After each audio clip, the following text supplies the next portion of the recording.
Hi guys, welcome back to my channel Learning with Fun. So today in this class we're going to learn about basic OOPS concept. So if you find this video helpful, please do like, share and subscribe to my channel. So let's begin with the class. Abstraction, encapsulation, inheritance and polymorphism. Let's see one by one what all these things are. So students, the first है आपका वो है abstraction. Now what is abstraction? Abstraction is nothing but the act of representing essential features of an object without knowing the background and details. This technique is known as abstraction. That means,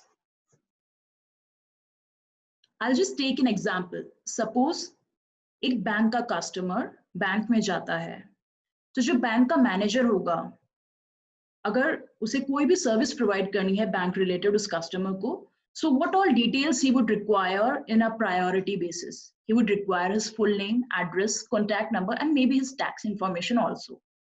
But the things that he would not at all require about the customer is what is his favorite food, favorite movie, favorite actor, favorite band, and blah blah blah. That means जो essential features है केवल उन्हीं को highlight किया गया है और जितने भी unnecessary details है जिसकी कोई जरूरत नहीं है, जिसका कोई priority भी नहीं है, उनको hide किया गया है. So this is the simple example of abstraction and this is the definition of abstraction.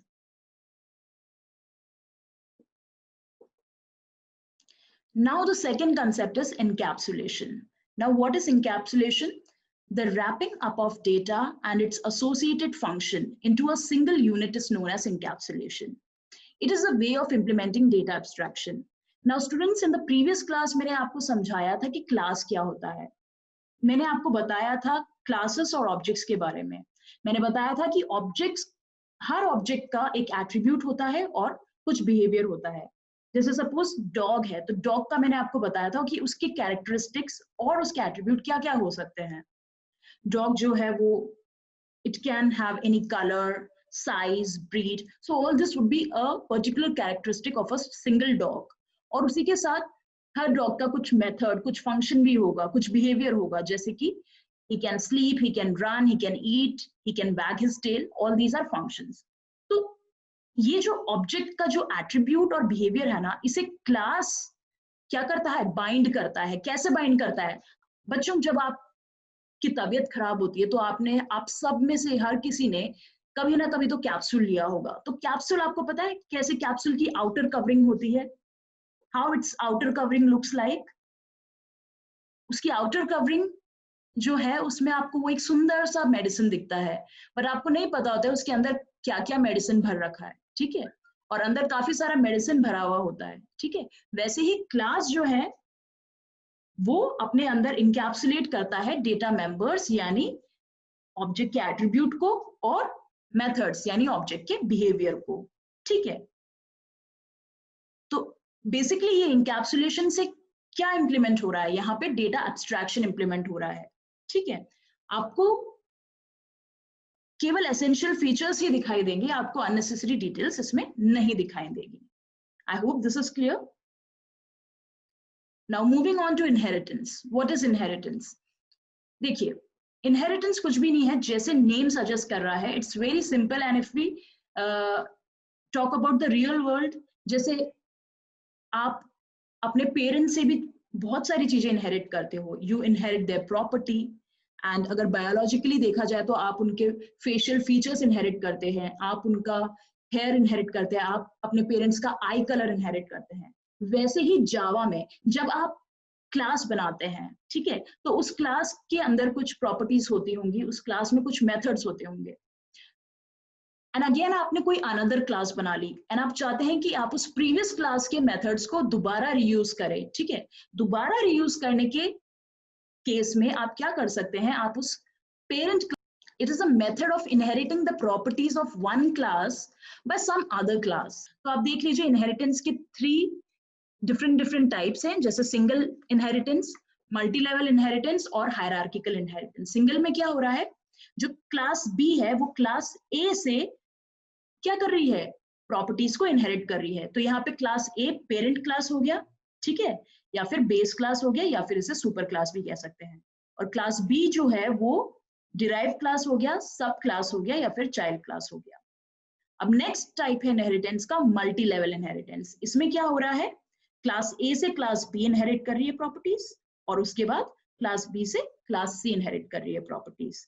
ठीक है, हायरार्किकल में क्या होगा, class A will be the parent class and class B and class C both will be the child class who will be inheriting their properties from class A. So inheritance जो oops का concept है वो basically इसलिए लाया गया ताकि हम class को रीयूज कर सके, क्लास की प्रॉपर्टीज को रीयूज कर सके।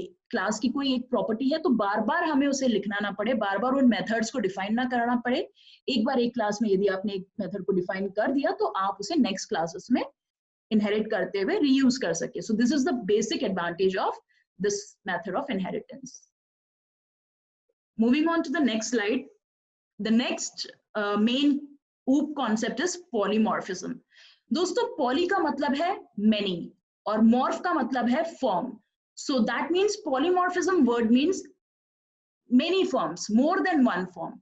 तो जब भी कोई ऑब्जेक्ट की ऐसी एबिलिटी होती है कि वो ऑब्जेक्ट एक से ज्यादा फॉर्म को रिप्रेजेंट कर सकता है तो उस प्रॉपर्टी को बोलते हैं polymorphism.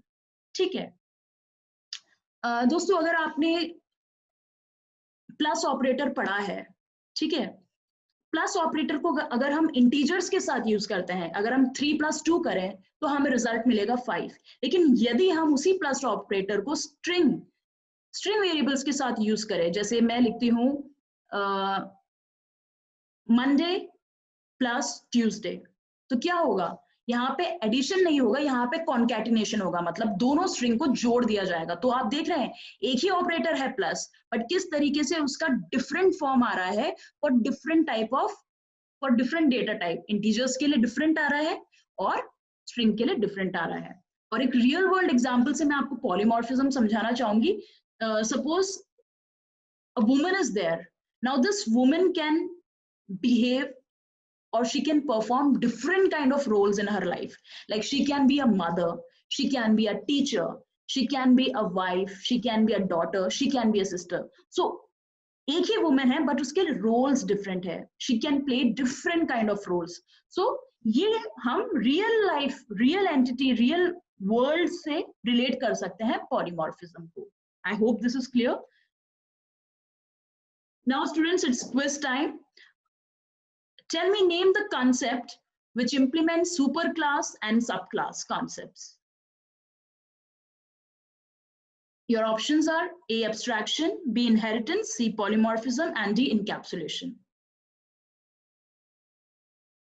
I'll repeat the question again. Name the concept which implements superclass and subclass concepts. Your options are A, abstraction, B, inheritance, C, polymorphism, D, encapsulation. Yes, दोस्तों, जो करेक्ट आंसर है वो है inheritance.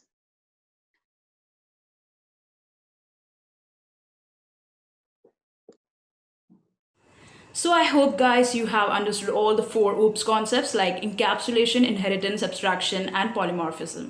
In case still you have any doubts, you can comment down below, and if you do like my video, please hit the like button. Thank you. Bye bye. Take care.